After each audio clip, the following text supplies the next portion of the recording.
Good morning. Am I audible? Anybody please confirm I'm audible. Yes, sir, you Yes, are sir. audible. Yeah, thank you. And the slides are changing to the next slide. Yes, sir. Yeah, thank you.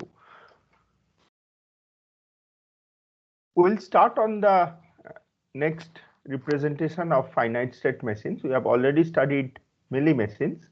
We'll study the Moore machine today. So the entire our steps will be as follows again, similar to Mealy machine, is that first we'll have a problem description, and then we'll have an formal representation of the description as a Moore machine. Then we'll go ahead with the implementation of the formal representation using a circuit having flip-flop and gates. And then maybe we will see that it's possible to convert a Moore machine to a Mealy machine and vice versa. Okay, so let us start with the definition of Moore machine. It is another representation of a finite state machine with a slightly more simpler setting. So the simplicity is that the output depends only on the present state. It doesn't depend on the current input. So just as in Mealy machine, you can also represent this as a tuple consisting of capital Q, which is the set of states, an initial state Q naught, a sigma, which is the input alphabet, which is the all possible combination of inputs that might come in. Delta is all possible combination of outputs that might be generated. Small delta is a transition function which is given a state and an input gives the next state. So it is a mapping from Q cross sigma to Q itself. And then the change is in the last definition. The lambda is the output function. So lambda maps, or in the Mealy machine, lambda was mapping Q cross sigma, that is the state and an input to the next state, to the output. So the output depends on both the current state and the input. Here, output depends on only the current state. So lambda is the output function is a mapping only from Q, the set of states, to delta, the set of outputs. So this is the only difference with the Mealy machine. The state transition still is a function of both the current state and the input, but the output is a function of only the current state. Okay, so what does this mean? What does this mean? So we have seen two representation of a Mealy machine as well as for the Moore machine. One is a state transition diagram consisting of vertices and directed edges, and another is the same thing represented as in a tabular form, the state transition table. So if we look at the state transition diagram, you see in a Mealy machine what we had was we had a set of states P and Q here. We had a set of transitions from P to Q, and the transitions happened on inputs. If you are in P, if you get an input of 1, you move to state Q. If you are in Q, you get an input of 0, you move to state P.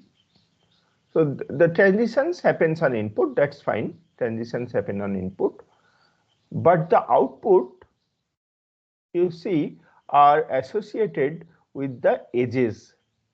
That means, what this means is that on receiving an input 1, the system moves from state P to state Q and generates an output 0.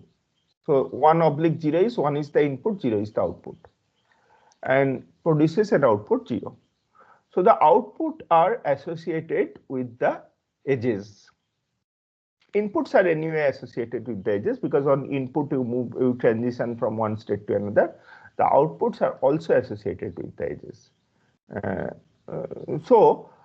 Which in terms of circuit term means is that there is an output on you get an output instantaneously on receiving an input. At the same time, same moment, you get an output. Okay, the important fact is that the outputs are associated with the edges, which means that output happens on input. Now the difference in the Moore machine is that the output, since the output is now not dependent on the input, it is only dependent on the state, you can associate the output with the nodes, with the vertices, not the edges. So this means, this diagrams means, the diagram B, it means is that you suppose you are initially in state P. On receiving an input 1, it moves to state Q and then gives an output 0. Okay, similarly, if you are in state Q, on receiving an input 0, the things associated with the edges are still the inputs. With receiving an input 0, it moves back to state P and then gives an output 0. So the output, as if, I mean, as if, of course, it will depend on the implementation, as if that you move to the next state. On receiving an input, you move to the next state, and in the next state, you produce an output. So the output is associated with the states, which are these circles, which are these nodes here, and the edges are associated only with the input. Only with the input.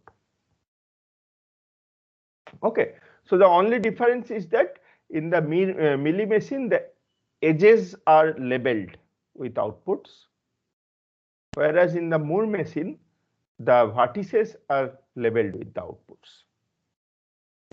Okay, so that's the fundamental difference. That's the fundamental difference.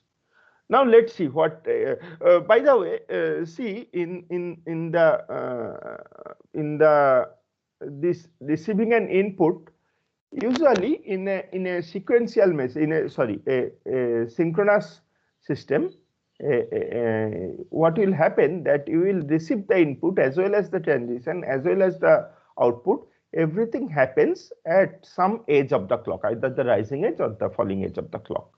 So you get an input, you move to the next state, or you produce an output. Any of these three events can happen only in the edge of the clock. It's clock in a synchronous system. But in general, Moore machine and Mealy machine need not be just synchronous systems. They can be asynchronous as well. So it has nothing to do with synchronous or asynchronous. It's just what are the functions that determine the output and the next state. It depends on that. So it need not be synchronous. So in that case, this might make a difference, that when the output is associated with the edge, transition, or with the state. Okay, let's see what happens in the synchronous state, in the synchronous case. So let's look at this. I am kind of drawing not a state transition diagram, but basically a sequence of events that are happening. Okay, so imagine each of these columns as events, certain events, which in a synchronous case will happen at the clock, at the clock, or so rather let me state it like this. See, these columns which have this P, Q, and Q, these are like the gap between two edges of the clock, whereas the columns where I have this 1 and an arrow and a 0, these are the edges of the clock where the transitions are happening. Let's look at like this. So let's say before this edge comes, so let me call this as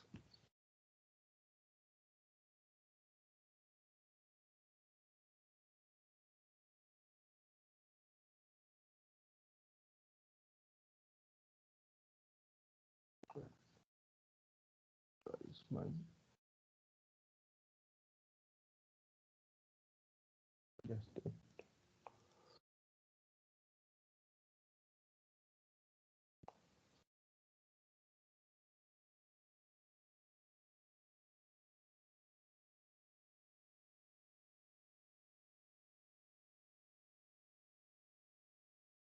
yes.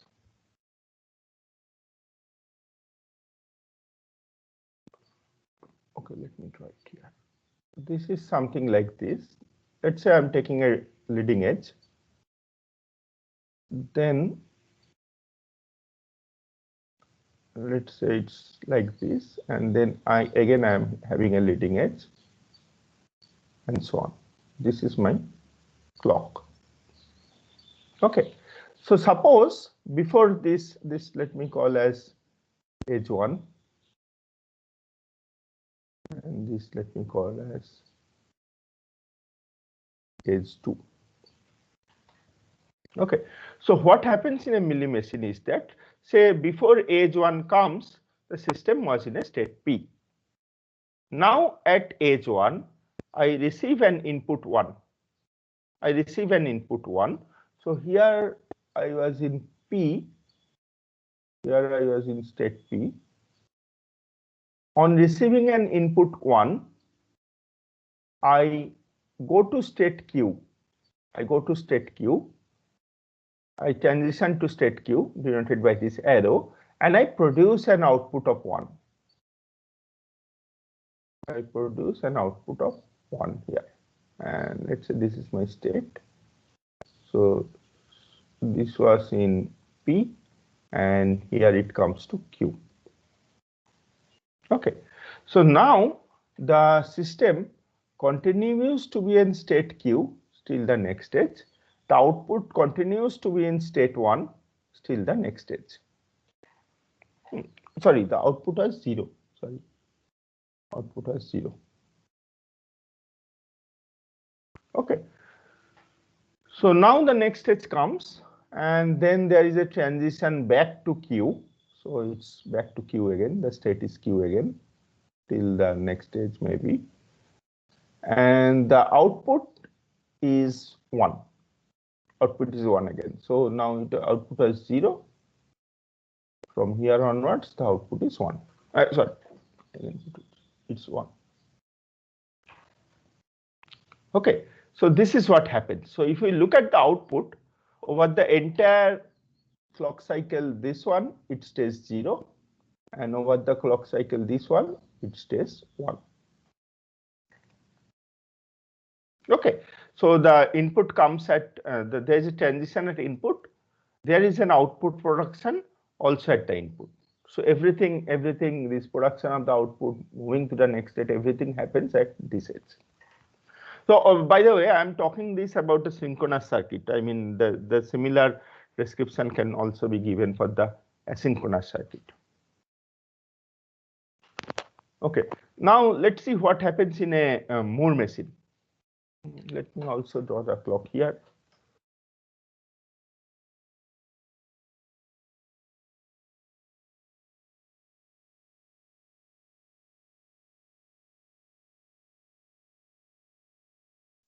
Okay, so suppose the failed to align it anyway. This will, okay, forget about this. Let me try it here.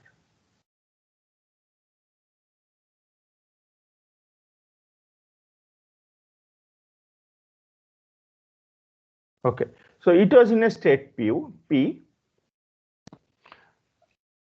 The output was already, let's say, in output was 0. So this is state, this is output. This is the 0. Now at this rising edge, an input of 1 comes. Input of 1 comes. Okay. So what happens is that it moves to state Q. So this moves to state Q and produces an output of 0. So produces an output of 0. Okay. Then it continues to be in a output of 0. Still the next input comes here, which is 1. Okay, which is 1. So you see the difference is that, so here the output in the milli machine, the output happens immediately when you get the input. Immediately when you get the input. But here so in terms of the synchronous system, it's actually the same. So here what happens, the first the input comes, immediately the output doesn't change. you first move to the next state Q and then produce an output 0. Okay, so there is this, it's not a full clock cycle delay, but there is, if your edge is kind of say some delta nanosecond or say epsilon nanosecond long, this edge, because edges are also not instantaneous in practice, there is a slight delay in the edges too. The edges also will take some time. So the difference between output being 0 here and the output being 0 here is this much, is a small delay. Okay, so the Moore machine displays the output a small delay after the Mealy machine displays the output. Or rather, putting it this way, whenever the input comes, the Mealy machine immediately displays the output, immediately produces the output, whereas the Moore machine will produce the output after a very small delay, which is as much as the delay of getting the edge, delay of transition from of the circuit. Whatever the circuit takes is a flip flop or something, everything will have a delay. Flip flop, when you give in a D flip flop, when you give an input, the same thing D is copied to Q, but with a small delay because of the latch. So that much delay will be there in a Moore machine in an implementation. In an implementation, in theoretically there is no delay. In the implementation there will be delay. Okay, so this is the almost same. But what we do is that for our analysis purpose, we ignore this delay. We say that the timing diagram of C and D, that is Mealy machine and Moore machine, are almost equivalent. We ignore this delay. Okay, so this is clear. Okay, anyway, forget about this delay thing. You'll really not be bothered about it for our all synthesis and design purpose. The takeaway is that you have the output associated with edges in a Mealy machine, and you have the output associated with the vertices in a Moore machine. That's it. Okay, so now let's try to design some Moore machines. Okay, so the problem is as follows. This is the first example. The example is as follows. You have to design a machine. Which takes as input a bit stream, single bit stream. Okay, takes as input a bit stream.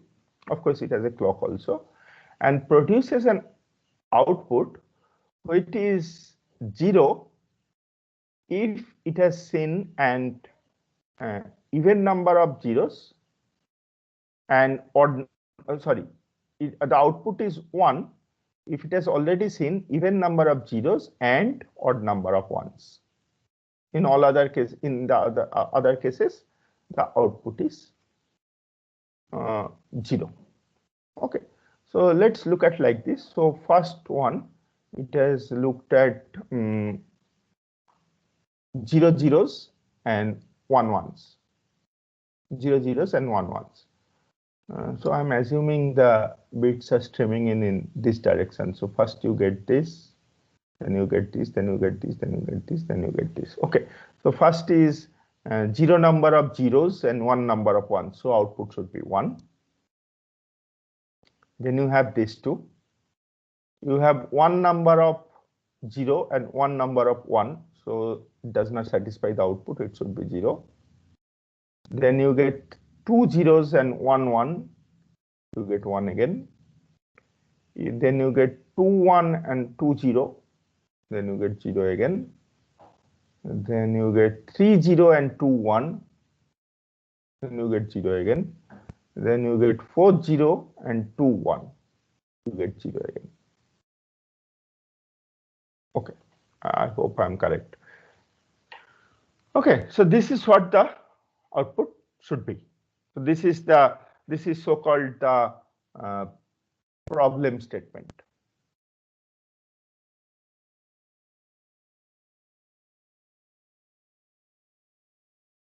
So naturally, the input is it's a single bit stream. So the input is either 0 or 1, and the output is since it's an acceptor, it's kind of indicator. The output is also 0 or 1. So now we want to design a Moore machine for this problem. Okay, so how many states do we need? Anybody? How many states? What are the states that we should have? We are counting. We are basically doing a parity check on the number of zeros and a parity on the number of ones. Okay, so please tell me. Yeah, 4 states. What are the meaning of the states? What do the states represent? Even, odd even, odd, and odd even. Okay, so see, what we are doing is what we will do is that we will look at the last two bits, and so then depending on what this bit, or rather we'll look at the bits, and then all right, so let's look at the state.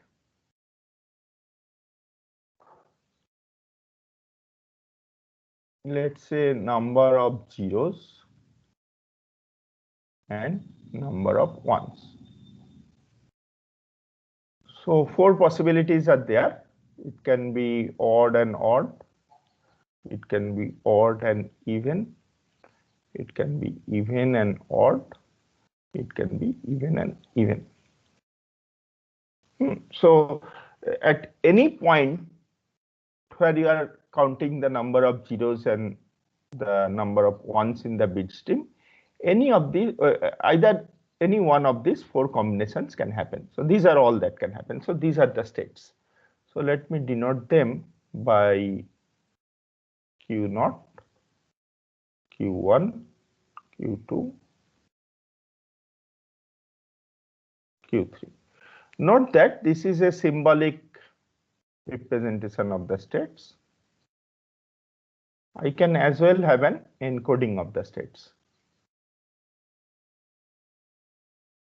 Okay, so so there are 4 states, 2 bits will be required. I might do an encoding like this. I can do a state encoding like this. Okay, so so these are the 4 possibilities that can happen. So at any moment of time, you can either have both even odd number of ones and zeros, odd number of ones, even number, odd number of zeros, even number of ones, and so on. These are the 4 possibilities that can happen at any time. Now, as every bit comes in, the number of parity of the number of zeros and number of ones will change by following the simple rules. I mean the obvious rules. So based on that, we draw the state transition diagram. We draw the state transition diagram. Okay. So state transition diagram is also very easy in this case. So suppose we start with even number of zeros. So initially, let's say the count is 0 for ones and 0 for zeros also. So you consider 0 to be even. So let's say initially you are in the EE state. Okay, so now it's obvious. So now if you receive an 0, the count of zeros become odd now because you have 1 0. Count of 0 becomes odd. I'm talking about the output later. Let's first talk about the input. And if you are in even number of 0, even number of ones, if you receive one more 1, if your input bit is 1, then you still have even number of zeros, but you have odd number of ones. Similarly, let's see from here, if you have odd number of zeros and even number of ones, if you have received a 1, you have odd number of zeros still, and but you had even number of ones, now you have odd number of ones because you have received a 1. Okay, so this way it is easy to build this state transition diagram. Now our output, our delta was 0 and 1. So that means it's an acceptor for even zeros and odd ones. So you see that it's the output will be 1 only in this state. In this state, no, I mean in this state the output will be 1 because it is the acceptor condition, even number of zeros and odd number of ones. So you see the output is just a property. Output can be determined just by the property of the state because we have defined the state in that way only. We have defined the state in that way only. So the output can be defined just in terms of the. Note that we could have defined some other way of the states. We could have defined some other way. In that case, it might not be possible that the output depends only on the state. Output can be computed only from the properties of the state. It might not be the case. Maybe you could have less number of states, and then you have to take into account the input also. So in that case, it would be a Mealy machine. It need not be a Moore machine. But in this case, where you have taken 4 states, the output is directly a property of the state. So what we do is we associate the output values with the state. So we associate output of 0 to EE state, 0 to OE state, 0 to OO state, and 1 to EO state, and 1 to EO state. So this is clear. So this is why it turned out to be Moore machine. This you should clearly understand, because the way everything depends on it will be a Moore machine or Mealy machine depends on the relation between your state assignment and the output function. If you have defined your state assignment in such a way so that the output function is only a property of the state, then it is a Moore machine. If you have maybe done a different state assignment where you cannot define the output directly in terms of the state, present state, then it might not be a Moore machine. It might as well be a Mealy machine because we need the input values also. Okay, but we in this case we have defined the states in a very straightforward way, so it's a Moore machine. Actually, often it turns out that if you use a Mealy machine where output is a property of the edges, you can often do with less number of states, often. And if you are using it with a Moore machine, you need more number of states, but the advantage is that you don't need extra logic to decide the output. It can be decided directly from the states. Okay, so this is clear to everybody. We have defined the states, and by the state transition diagram, the transition is on the input, and the output is a property of the state, so that so the output is associated with the states. Okay. Now let's draw the tabular form of this state transition diagram. So as before, let me repeat it again for those who have not yet followed. You have your set of present states, and on certain input, so each of these are one edge. So this is basically a transition from this to this state to this state on receiving an input 0. This is a transition from this state to this state, E to EO, on receiving an input 1. So every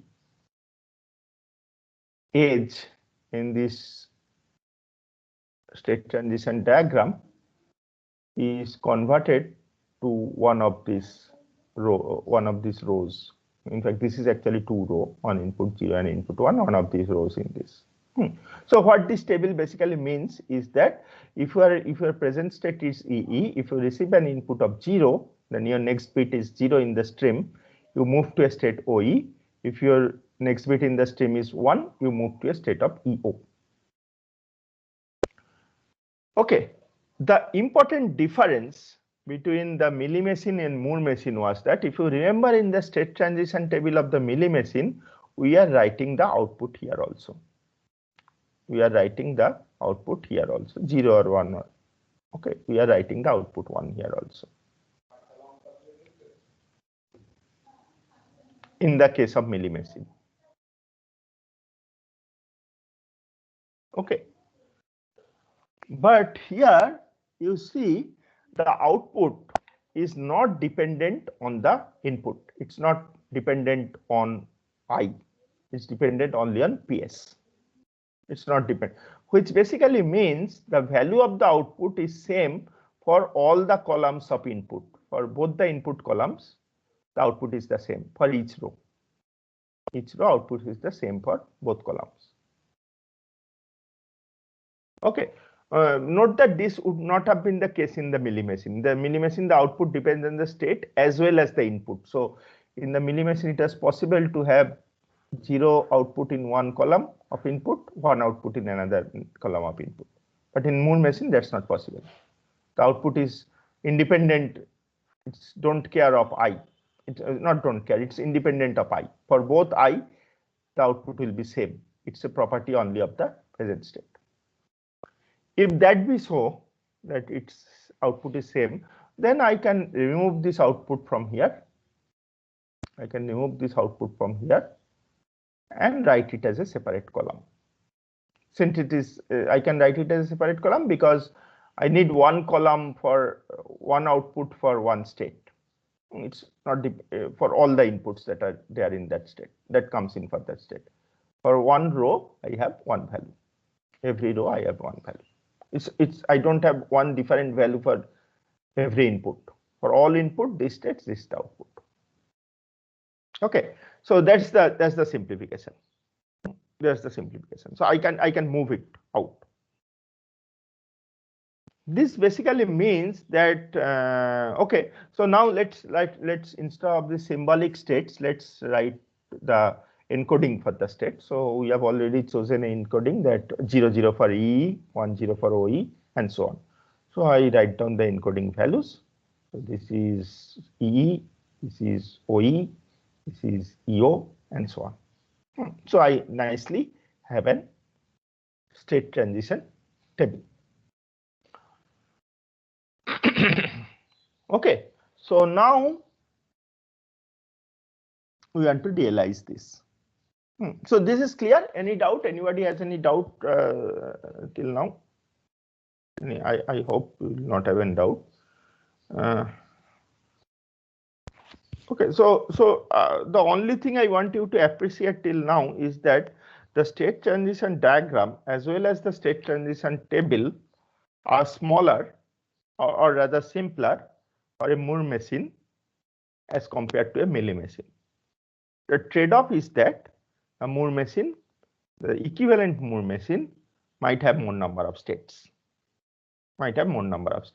Okay, so if you are trying to realize this, actually, if you are trying to express the output as a Boolean function of the present state, it is, you can ignore the input. So it's a simpler circuit. Whereas in a Mealy machine, there would be 2 outputs in 2 of these columns, so it would be a more complex circuit.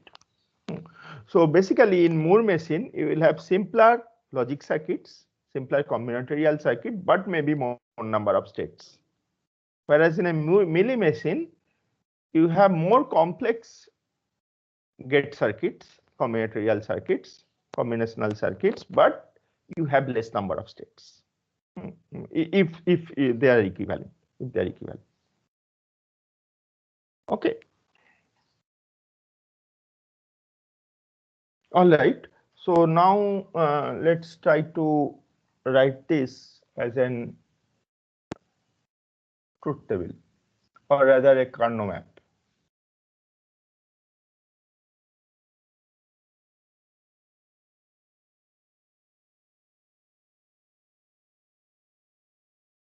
Let's make a map like this.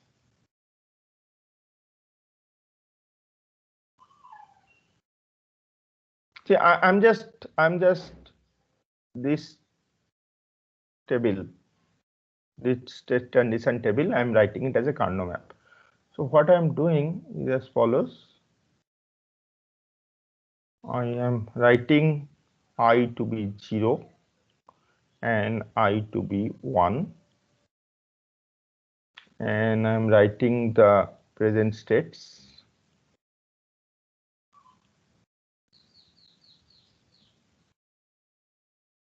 0, 0,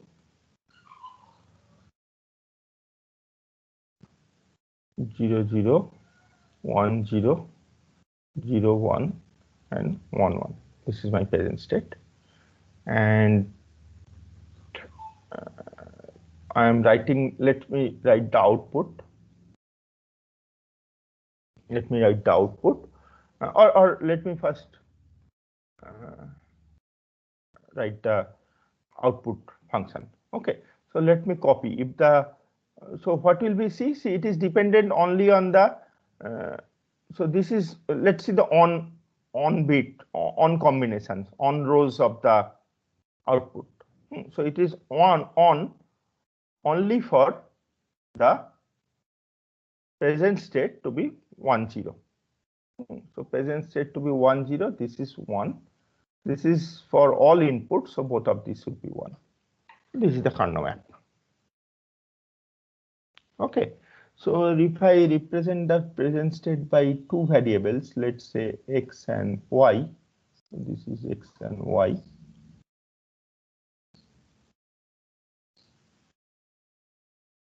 So can anybody tell me what is the output O as a function of x and y? What is the Boolean function f? Anybody please tell me. What is the Boolean function? I'll come back to the I'll come back to the circuit for doing the next state, for determining the next state from the present state, because that will require memory, that will require flip-flop. I'm explaining that. But this is just combinatorial circuit. So can you just tell what is f from this XY conjugate. Yes. So O is XY conjugate, as simple as that. You see, this makes sense because I am, what is my indicator, what is my acceptor functions? It is, my states are E. E means 0, 0. So I am checking, basically I am checking for 1, 0. Or I'm checking for 1, 0. So odd number of zeros and even number of ones. So it is XY bar. That's the simple definition. Okay, now let us see the transition function. Let us see what is the implementation of the transition function. So let's try to remember the Huffman model.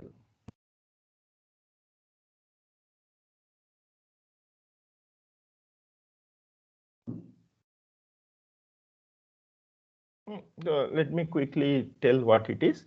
So you have an input which is a bit string, say 0, 0, 1, 1, 0. We have an input bit string. We have an output which will be 1 for what is the acceptor? Even 0, odd ones. Which will be even 0, odd 1 is the acceptor, 0 otherwise. This is Z. And then you have a present state which is Y. Let's denote by capital Y. So this is my primary input.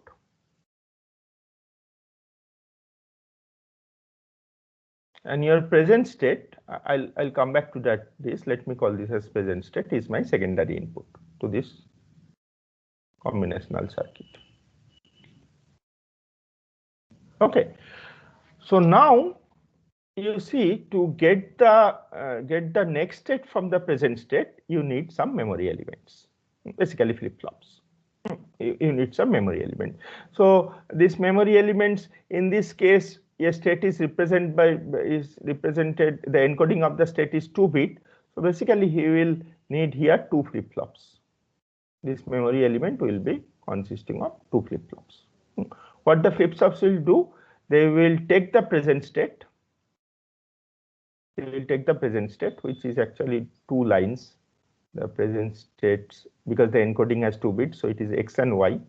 Okay, maybe I'm getting messy with the symbols, but okay, it's the two states, say even, odd, or odd even, or something like that. This is two states as input and two states at output, which is the next state, which may be O, E, and so on. So you need two flip-flops, and of course you need a clock.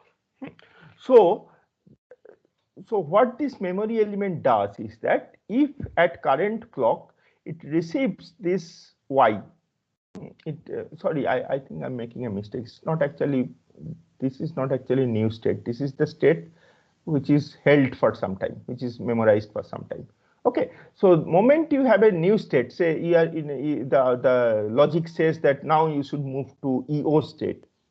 What it does is that this memory element, suppose I have EO as input, this will hold this, and this will be whatever it holds in the next, for till the next clock cycle, till the next transition in the general case. And in the next transition, it will use this EO value. It will use this EO value to compute the Z as well as the new state. Let's say the new state is OE. It will use it to compute this. Okay. So so these are called memory elements because they are holding it till the next transition. Whatever value you want to be, they are holding it till the next transition, till the next transition is computed. So a current transition is computed, till the next input comes, till the next transition is computed, it will hold on to that value. It will memorize that value. Okay, and we will need two flip-flop to do it in our case. Now, you see these memory elements will be flip-flops. They can be a simplest case, the D flip-flop. They can be as well SR flip-flop, JK flip-flop. Depending on what type of latch you use, it can be different type of flip-flops. Now, you know the mechanism by which in a D flip-flop in which you give an input and it is held till the next clock, it's held till the next clock is very simple. You give an input, the same value in the D flip-flop is held. But in other flip-flops, it's not so simple. For example, you can have an SR flip-flop. Okay, so what value is held depend on the combination of this S and R and so on. It depends on the combination of S and R. So, you know, suppose your present state is OE, I want to hold that value till the next transition. What it's not in D flip-flop easy. You set the D to those values, they will be held. But in other flip-flops, for example, SR and other, it's not direct. You have to set, depending on the logic of those flip-flops, you have to set the values of S and R or J and K so that the desired value, the desired state is held to the next state. Okay, so this function, whatever input comes here and the values held here, so input in the sense what are the values of SR and then what are the values of Q, this is called an excitation function of the flip-flop. It's called an excitation function of the flip-flop. Okay, so this will also determine your logic because to hold this value, you have to actually determine the proper value of Y depending on your excitation function so that the desired value of Y is held till the next transition. So the values you generate here need not be direct state encodings. They have to be some inputs such that the output is held to the desired state encoding, the next state encoding. Or rather in this case, I mean, in our terminology, this is the present state encoding. Okay, in D flip-flop, this excitation function is an identity. Whatever is the input goes to the output. We'll see in other flip-flop that this might not be the case. So what this basically means is that we need some more circuits here so that the desired, not just the state, you get the state here and you need some circuit, maybe the state to the SR values, you need some circuit to convert it. Okay, but overall the principle is same. You have memory elements, you have a combinatorial combinational cloud, which will convert the input and the present state to the next state. In the case of Moore machine, this actually looks like this. If you expand it a bit further, so this what I'm doing here is basically expanding this combinational cloud. Okay, so the combinational cloud consists of the following two different blocks. One block is the transition logic, which takes the input, takes the current state, and produces the next state. So this is the transition logic, basically a gate circuit. And then the state memory is these flip-flops, is the state memory. And the state memory, what will do is that it will hold the present state till the next transition. Hold the present state till the next transition. And then, of course, you have an output logic. In the Moore machine, the output is determined only by the present state. So this output logic will take as input the present state S and produce the output. In case of Mealy machine, this could have also gone here. This would have also gone here.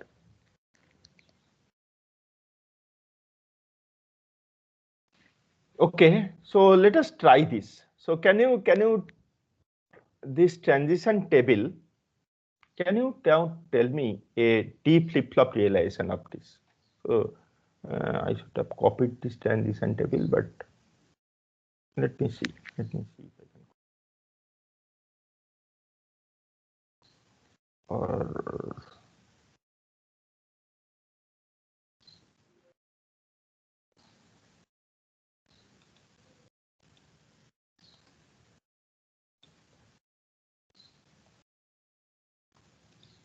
oh, I already have it. Sorry. Okay, so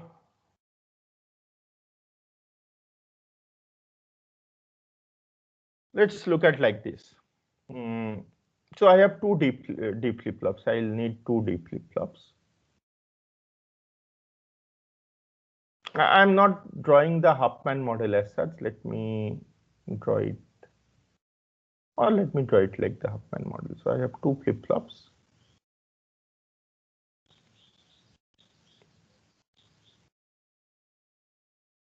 I have D1 for the first flip-flop and D2 for the next flip-flop, and I have Q1, Q2.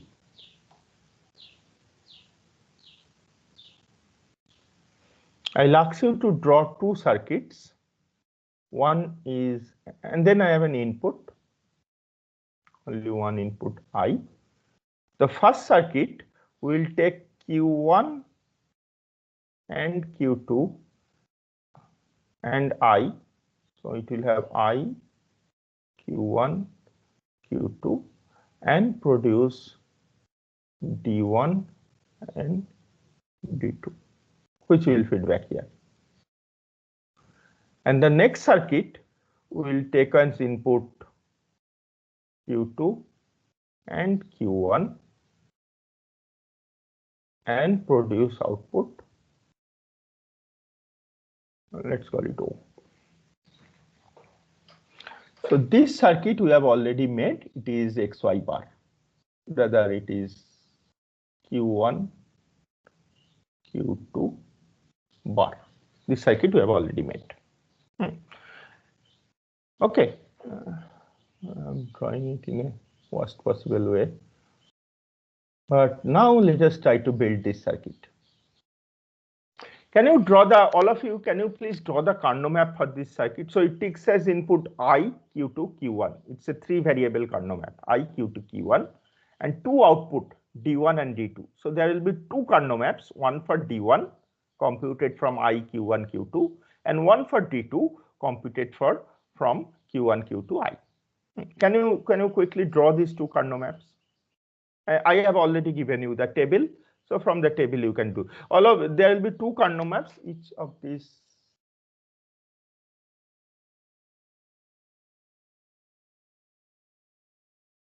three variables.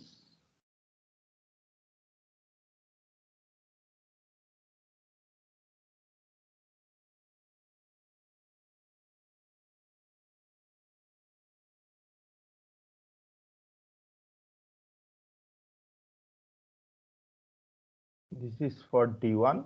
Let's say I have another Karnaugh map for D2.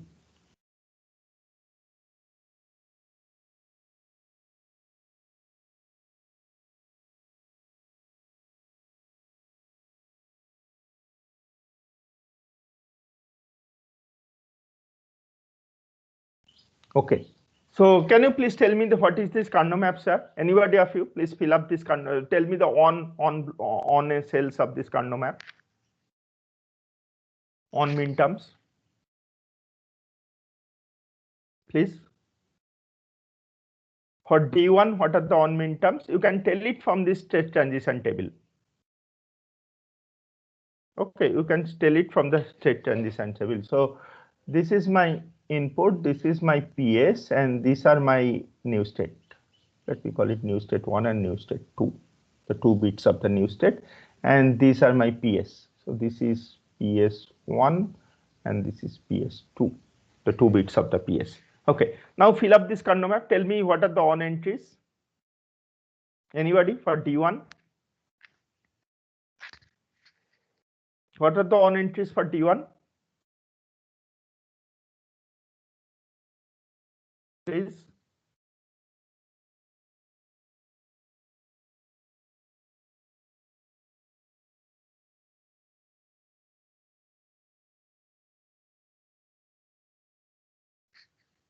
Yeah, I'm on.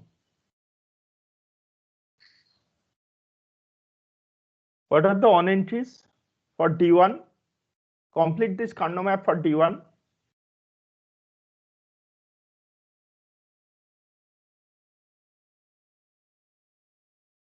Anybody, please tell me the on entries for D1.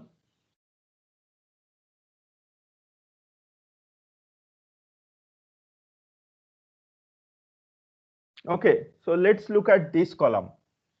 Let's look at this column. So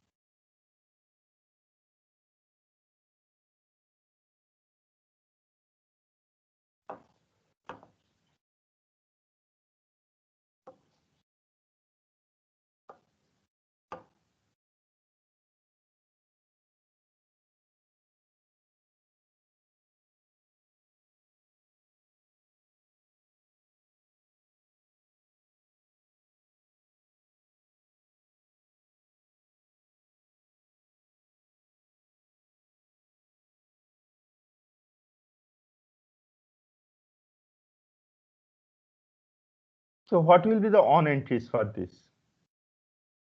Sir, the second and third row PS are same. Student said. Second and third row of D1. P, Oh, second PS and third row are doesn't same. say. Sorry, I made a mistake. Yeah, second and third row are same. So let's correct it. So let's go back to this. So this will be, wait. Sir, third row should be 0, 1. Third row should be 0, 1. Third row should be 0, 1. Yeah, EO is third row 0, 1. And are these correct?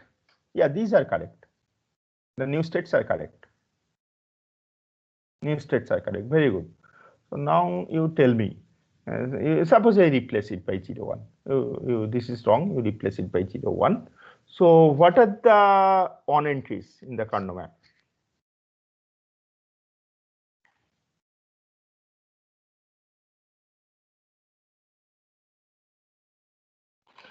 So the Karnaugh map, the first row of the Karnaugh map. Let's take the first row of the Karnaugh map. I equal to 0. All right. So you have 1 at 3 places. 0, 0, 0, 0, 0, 0, 1, and 1, 1.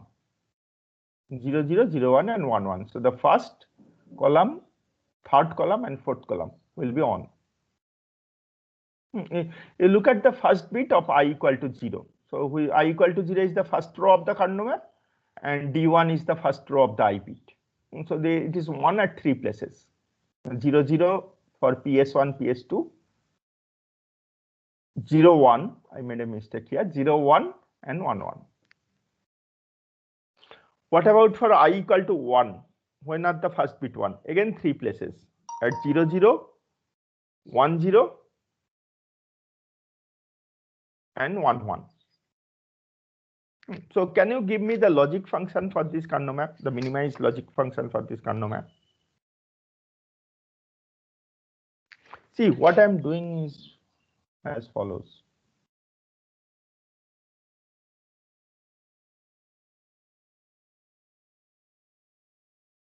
What I'm doing is as follows. Why is this?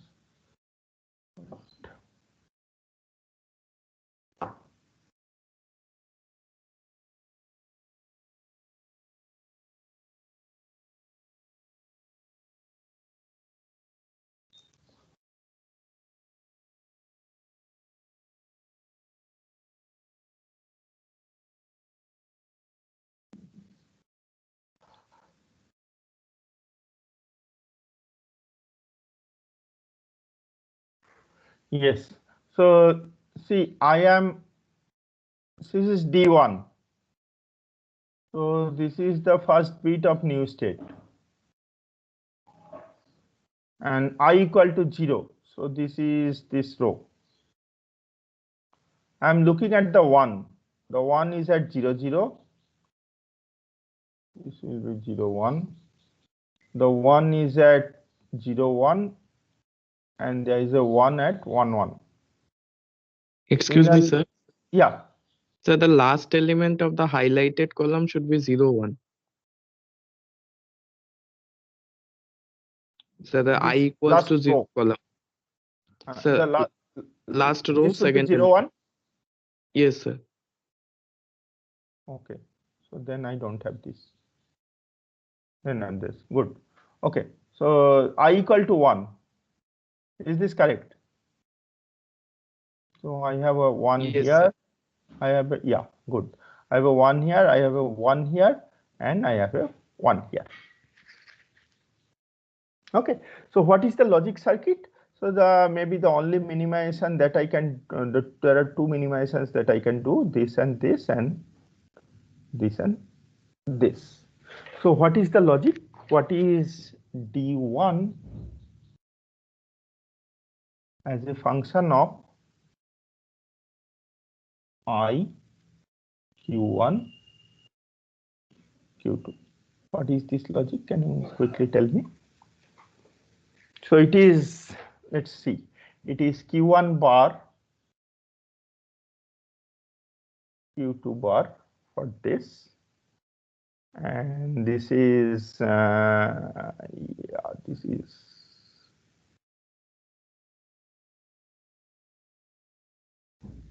what is this one? What is the min term for this? Tell me, what is the min term for this?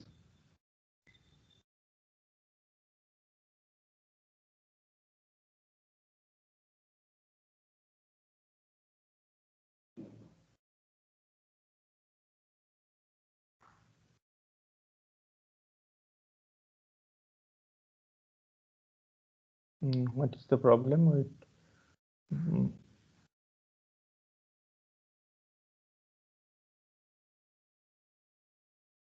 I think I made a mistake in this Carnot map. Sir, they are not adjacent elements. Yeah, I have made a mistake.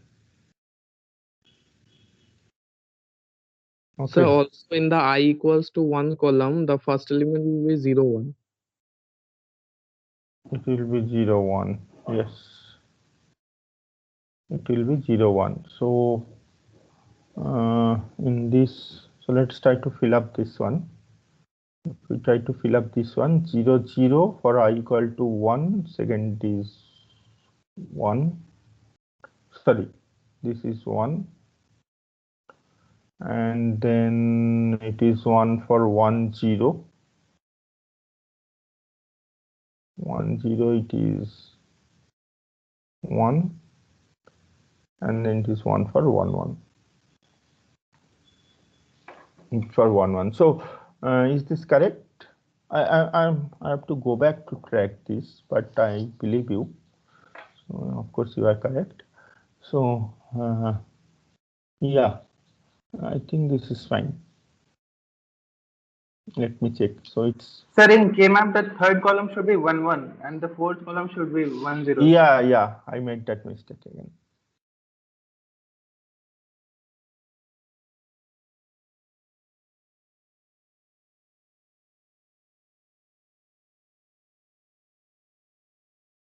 Okay, so let's draw the correct one.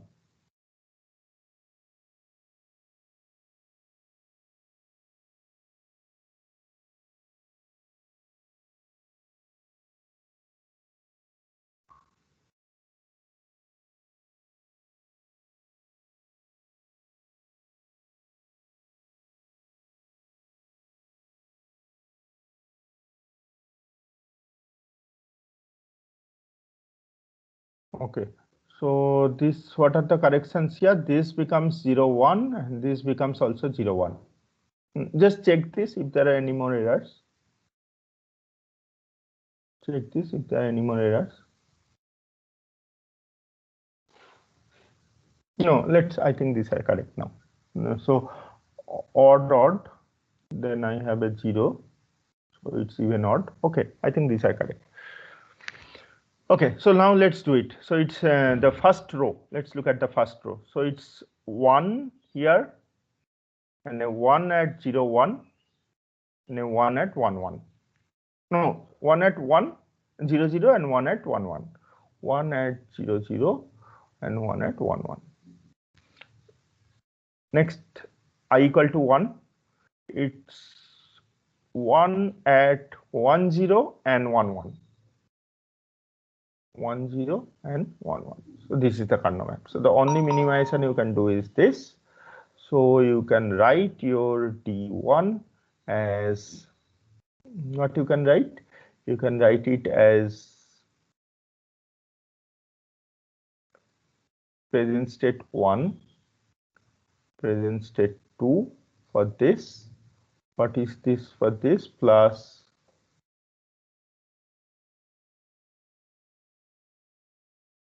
it's present state 1 dot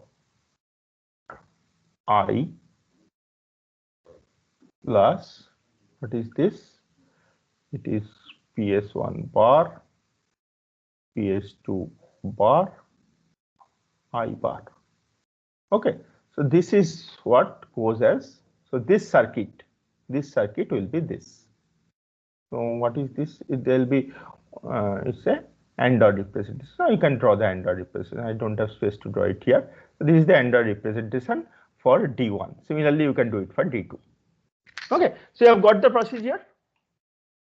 You got the procedure. So actually what you have to do basically is that you have to draw the state transition table, and for different combination of PS, the state encoding and the input, you have to look at all the next state encodings, every bit of the next state encoding, and for every bit of the next state encoding you have a separate circuit which you draw a kernel map and find out the circuit.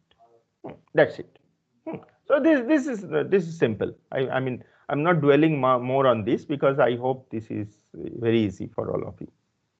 You just have to be careful that you are doing all this correct. You are just tabulating everything correctly.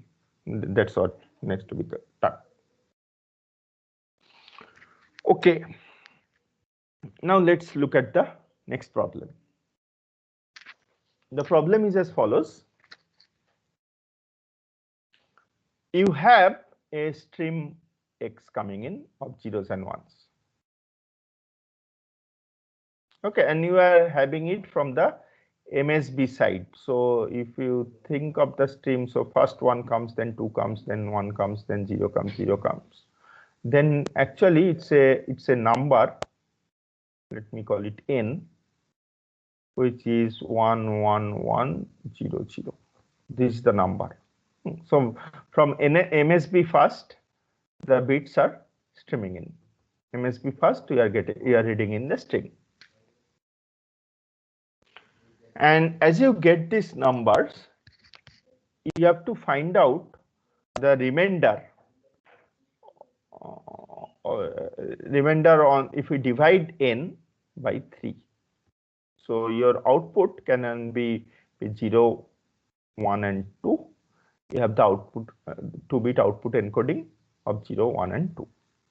So you read in the number, MSB first, and then in the output you have to print the remainder, which is either 0, 0 or 0, 1 or 1, 0, because it is division by 3. Okay, and I have to design a Moore machine for this. Okay, so can you tell us tell me a state assignment, a good state assignment for this? Tell me a good state assignment for this. The state for each of the remainders. One state for each of the remainder. Yeah, naturally in Moore machine actually it's very simple. Since not exactly very simple, but okay, often it is very simple. So you have states for 0, 0, 0, 1 and 1, 0. And how do you get the transitions as you get the input? What happens if your next MSB is 0? What happens to the state?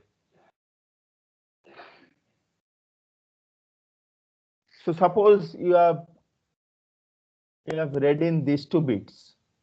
What is the remainder of 1, 1? Which state are you in? 0. 0, 0. And if the next bit is 1, what is the remainder? 1. So there is a transition like this. If the next bit is 0, so currently you are in this state. What is the transition? So from 1 to 2. A transition like this. Okay, so depending on what your next input is, your remainder changes. So let's see the thing. So let us represent 3 states. Symbolically, the encoding is 0, 0, 0, 1, 1, 0.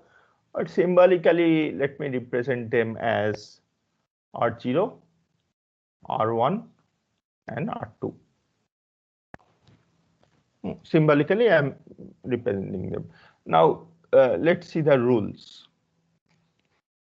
If my remainder is 0, and okay, in a Moore machine, you associate the output with the state. So naturally, if the remainder is 0, output is 0. Remainder is 1, output is 0, 1. Remainder is 2, output is 1,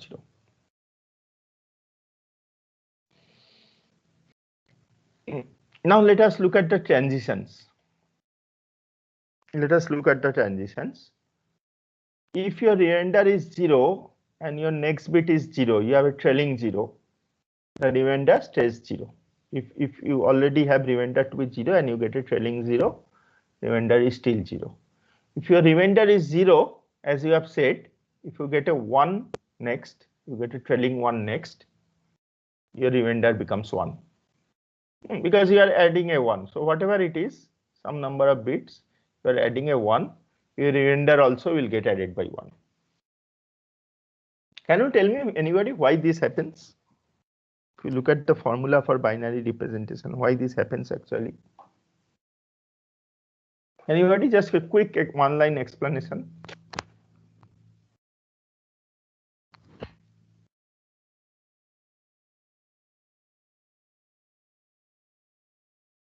Quick one-line explanation why this happens.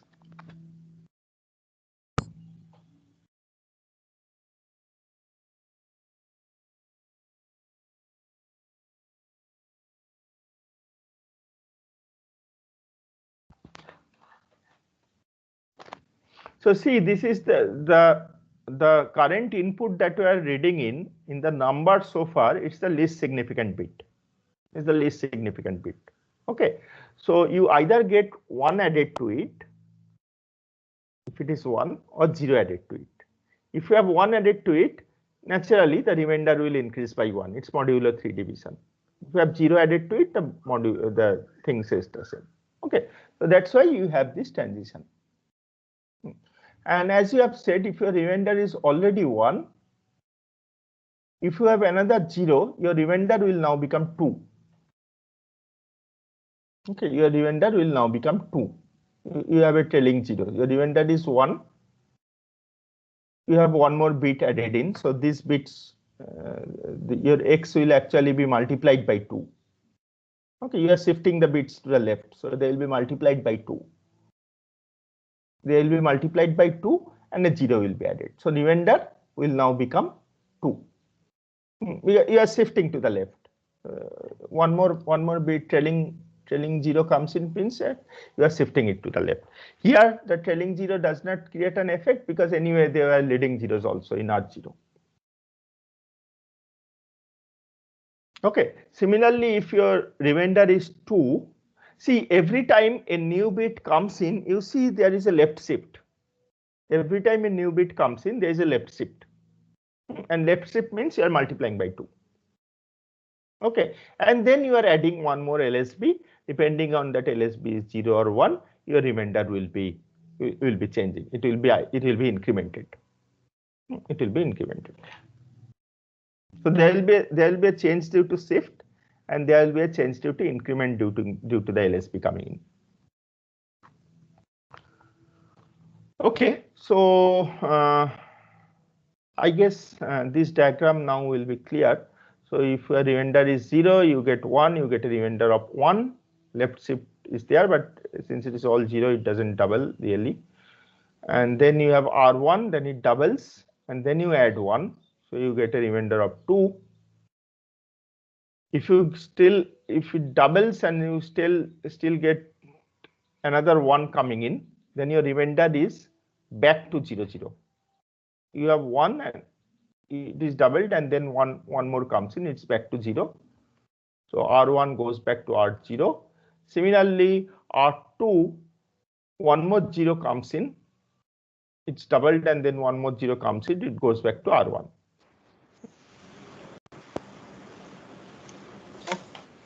Okay.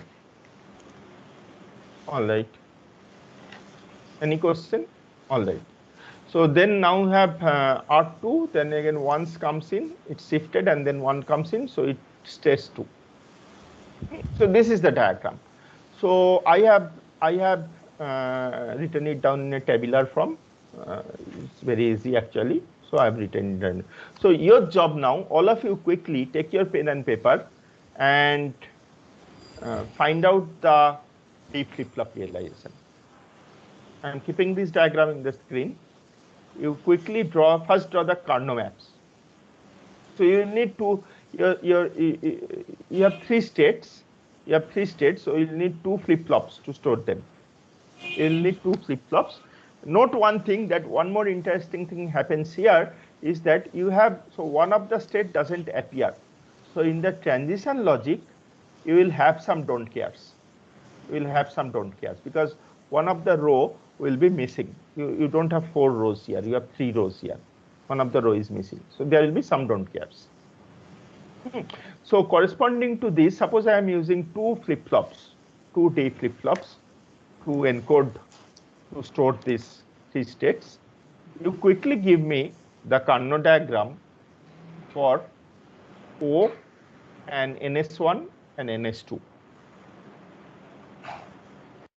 Every state will be 2 bits, so NS1, NS2. I will be 1 bit, O will be 2 bit. So you give me the Carnot map. So there will be 4 Carnot map, NS1, NS2, O1, O2. All of you please draw and upload in your chat. Please draw and upload in the chat.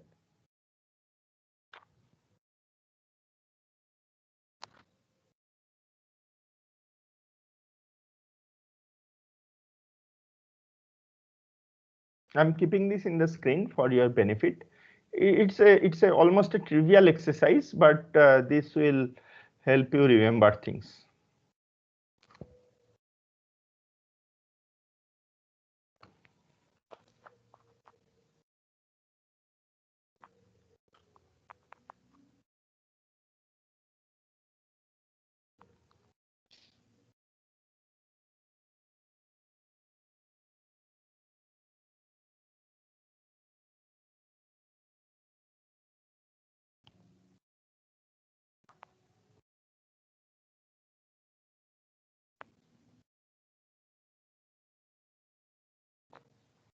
all of you, please please upload in the chat. You draw the 4 Carnot maps.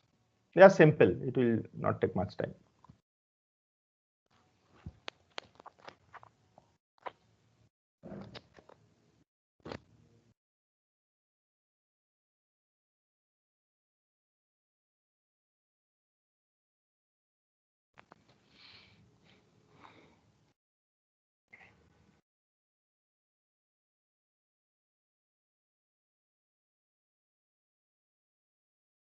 First, copy this transition table and the diagram.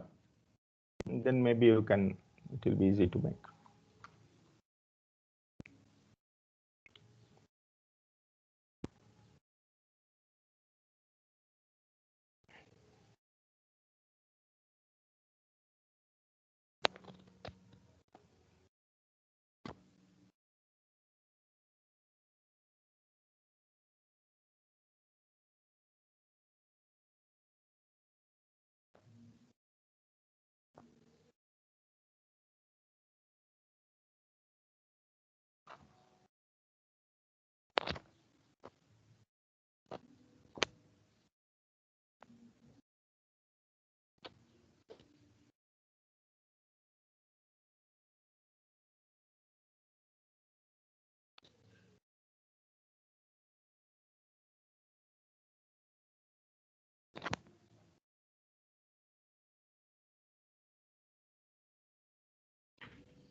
Let's see if anybody has done.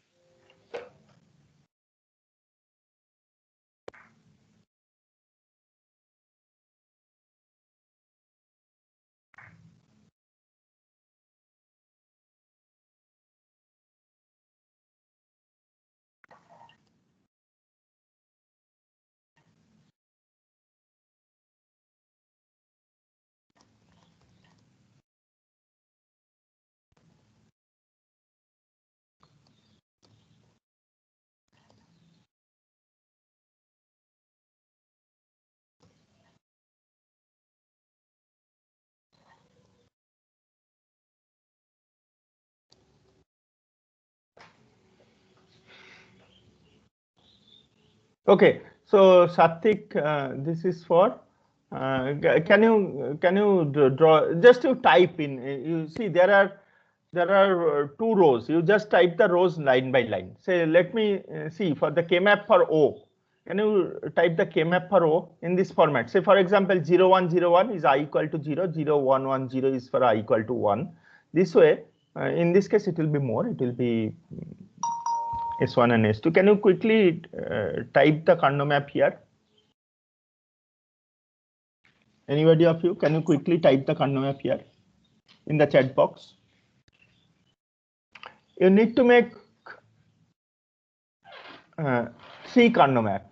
One for NS1, one for NS2, one for O. O also you need 2 Carnot map actually, O1 and O2. So 4 Carnot maps. So NS1 Carnot map, anybody? Anybody just type in the chat box the Carnot map for NS1. You will need only 2 rows, each with 4 entries. Can you type it?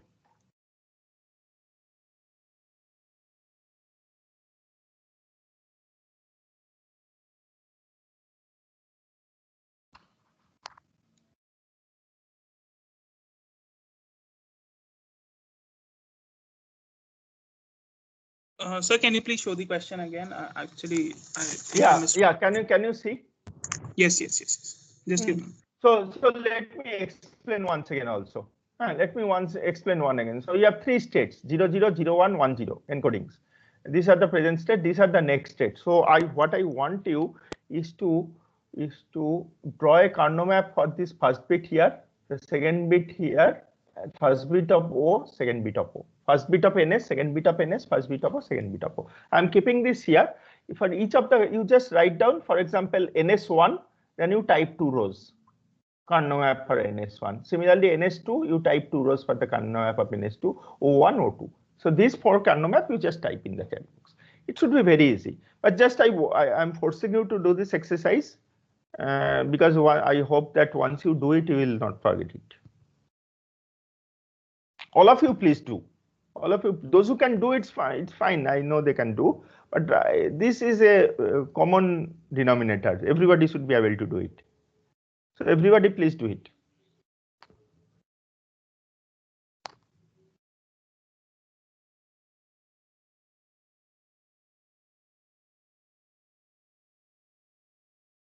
Okay, just copy this diagram or table or diagram, whatever. Both of them can be used, and then I'll move from this screen.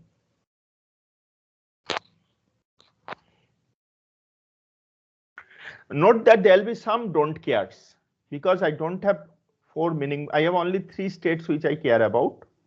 So the 4th state is really not very important. So there will be some don't care in the Karnaugh maps.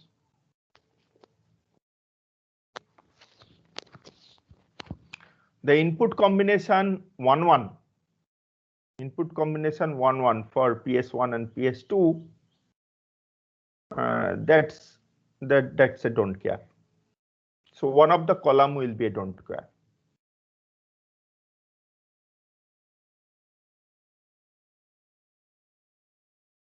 Yeah, correct. So NS2 is 0, 0, don't care 1, and 1, 0, don't care 1. Correct.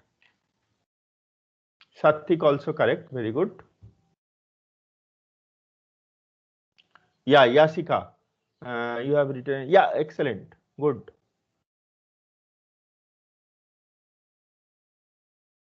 Rian, nice.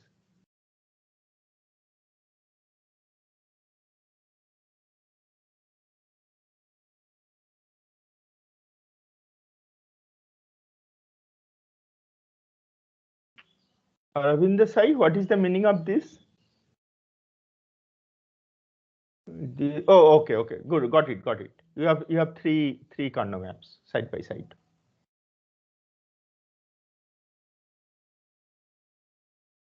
Abhishek, got it. So very good. I'm happy that you are doing it. So now the anybody, just one of you, I'll not waste much time. Any one of you, can you give me the Boolean function for, let's say, NS2? Anybody, can you give me the Boolean function for NS2?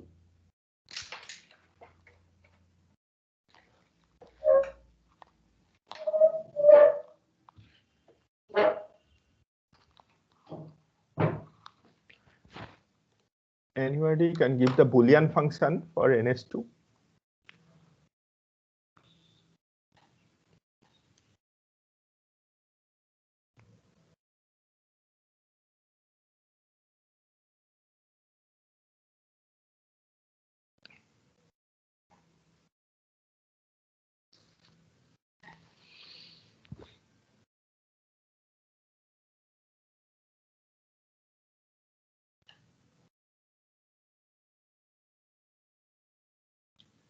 Yes, good. So Rithavan, it's what is x? X is PS1, I guess. PS1 and y is PS2. Then x plus y prime. Nice. Yeah, good. Very good, Arian. I prime Q1 plus I Q1 prime Q2 prime. Yeah, good. Excellent. Nice. Thank you. So yeah, you are not as stupid as me. I would have surely be making mistake in this, but good.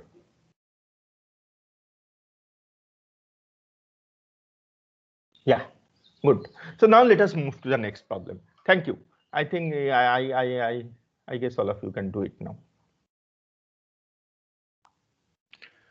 All right. So now let's come to a little bit more complicated thing.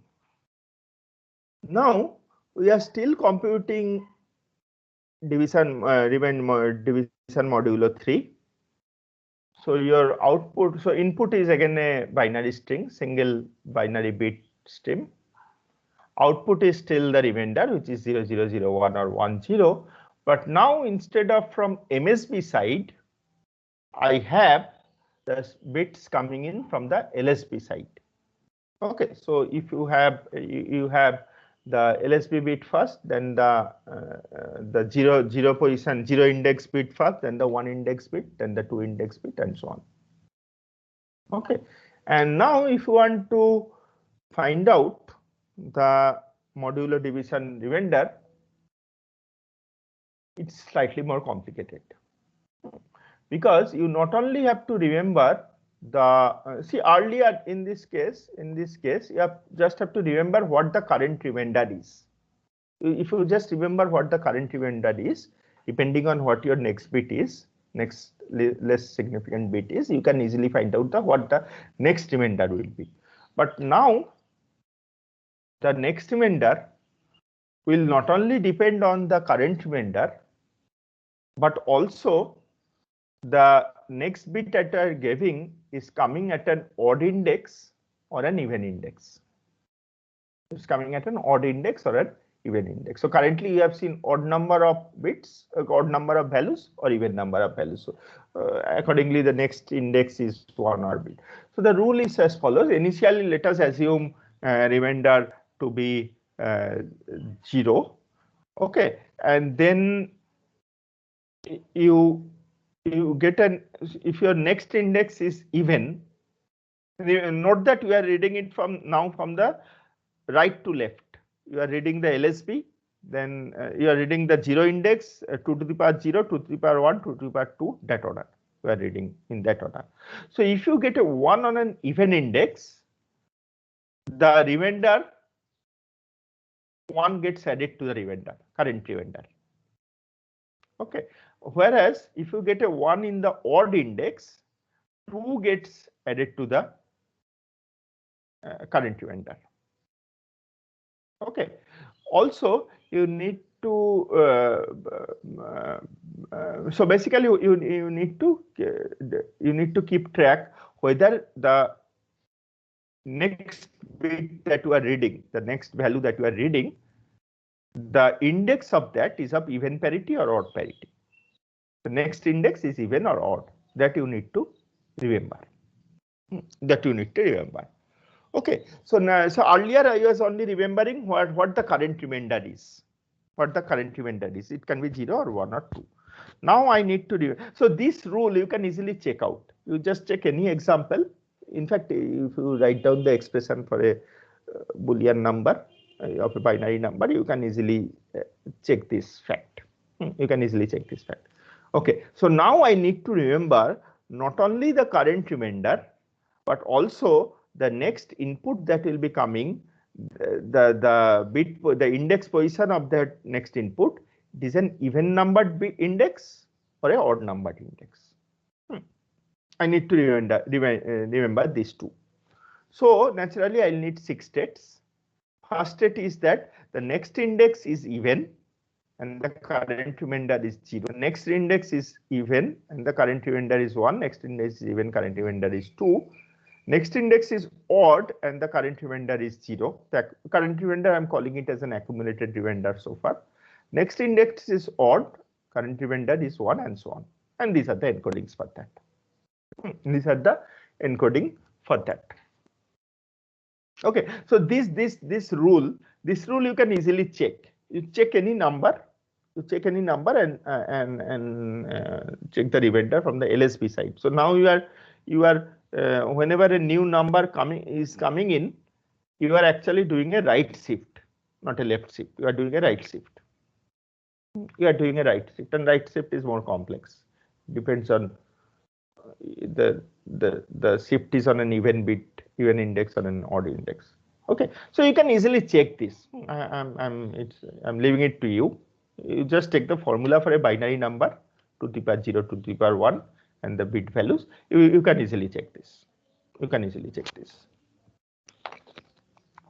Okay, so any of you, can you and this encoding, see in this rule, the only thing I need, there are 2 things I need to remember: the current accumulated remainder, which is 0 or 1 or 2, and the position of the next bit, index of the next bit, which is again even or odd. So I have 6 combinations. Okay, so now you tell me the transition diagrams. All of you first attempt the transition diagram. Suppose the next bit is even. Currently I have a remainder of 0 and the next bit is even. Next bit position is even and I get an 1. So if my current state is E0 and my input is 1, what will be my next step? Can anybody tell? From E0, according to this rule, if my index is 1, what will be the next step? What will be the transition? Anybody? E0 on input 1 transitions to which state? 0, Anybody? 1. O1. It transitions to O1. It's all written down in this rule. Similarly, E1, E0 on input 0, what state it transitions to? E0 on input 0. Just this is not written down here, but can you tell me what the rule? O0. O0. Very good. Similarly, E1 on input 1. E1 on input 1. This is given in this rule.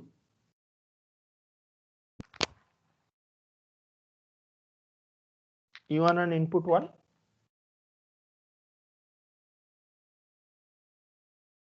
It will move to E2. Oh, sorry, it will move to O2. It will move to O2. Right. Okay, so let me draw the transition diagram. Let me draw the transition diagram. So this is what we have said. E0 on input 1 moves to O1. E0 on input 0 moves to O0. E1 on input 1 moves to O2. E1. So this is the rule. You see that on input 1 gets added. 1 gets added. But it becomes O because the next, if the current position is even, the next position will be O. So see there is no transition from any E to any E naturally, because if the current position is even, next position. Similarly, there is no transition from any O to any O. It's all from E to O and O to E. And E to O, you see the 1 transitions on input 1 transitions are to the next level. So E0 moves to O1, E1 moves to O2.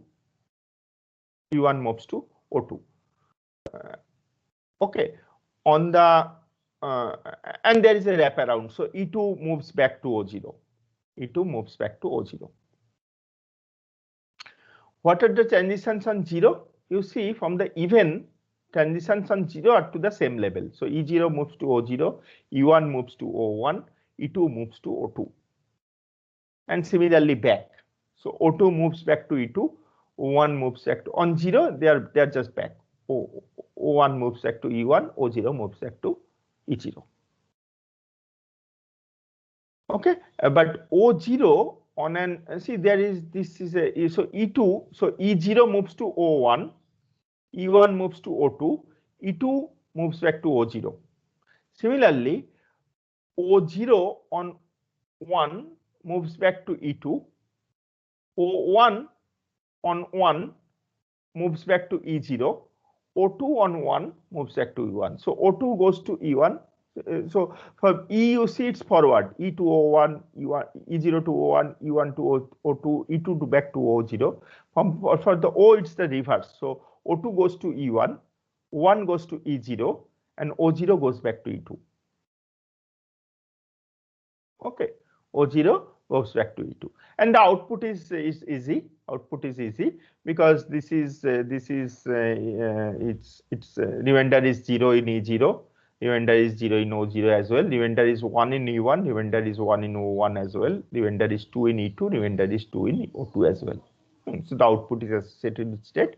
It's easily computed from the states. Okay, so yeah, you draw the state transition table for this. Just draw the state transition table. So how many rows will be there in the state transition table?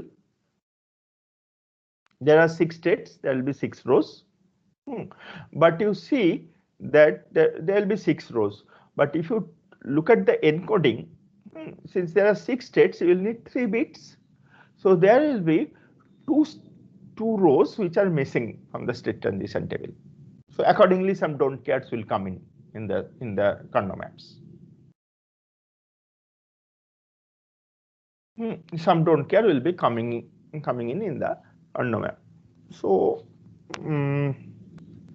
and the output there are see how many flip-flops will need to store to realize this. How many, let's say, D flip-flops will be required to realize this? Anybody? 3. 3 with D flip-flops. 3. So if we label them as D1, D2, D3, and you have only one input I, so it will be a 4 variable kernel map.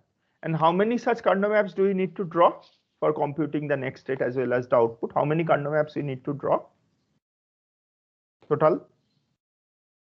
So it will be a 4 variable kernel map, 3 variable for the states and 1 variable for the input. D1, D2, D3 and I. It will be, everything will be a 4 variable kernel map. And how many such kernel maps we will need to complete this? 4. 4. No, 4, not 4. 5. 5. So there the next state encoding is 3 bit. So for each bit of the next state, you will need a kernel map. So 3 kernel maps for the next state computation, and the output is 2 bit. So you'll need 2 kernel map for each of the 2 bits of the output. So there will be 5 kernel maps in total. Each kernel map will be a 4 variable kernel map, 3 for the state encoding and 1 for the input. It is a 3-bit state encoding. Okay, so well, I am not attempting to draw 5 kernel maps here, but you can easily draw it, and you can easily find out the Boolean function and realize that. Okay, but as a ending note, what I would say that if you tried to realize this same thing using a Mealy machine, you will actually see that you can do it less number of steps. Of course, the logic will be difficult, more complex. You can do it less number of steps. So what we'll do in the next class is that we'll see these are 2 representations of a FSM, a Moore machine and a Mealy machine. We'll see both of them have the same expressive power. Whatever FSM can be expressed as a Moore machine can also be expressed as a Mealy machine, and vice versa, which means that any Moore machine can be converted to a Mealy machine, and any Mealy machine can be converted to a Moore machine.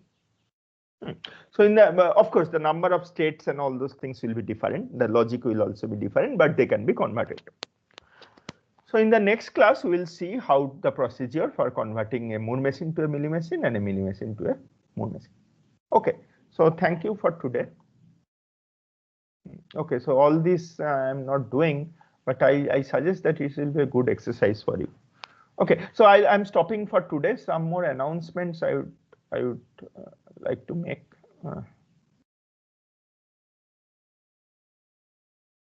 Some more announcement I would like to make. First of all, is that